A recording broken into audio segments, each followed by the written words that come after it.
So how do you turn an initial contact into a solid professional ally? Well, first of all, follow up or fail. That's my motto for any of this. There's no point in making a great effort to meet someone if you're only going to drop the ball after you've made a good first impression. Make sure you see it through. It is absolutely hard for me to believe that in a world like today, so competitive, that people don't follow up. You meet somebody and you don't follow up. Take advantage of this. The fact that nobody else is doing it, you're going to end up being above 95% of everybody else. Your goal, though, is to make sure your new contact retains your name. And you should, in fact, set this process in motion very quickly. Take between 12 and 24 hours. I like to cite something particular that was discussed, whether a shared hobby or a business interest, whatever it is we discussed. It's a good mental reminder for somebody as to who I am.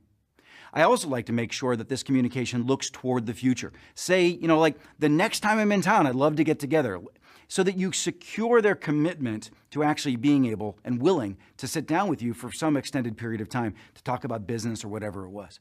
But be sure not to talk about what they can do for you in this first email.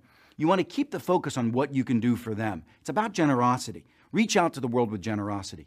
Here are a few more tips. Always express gratitude.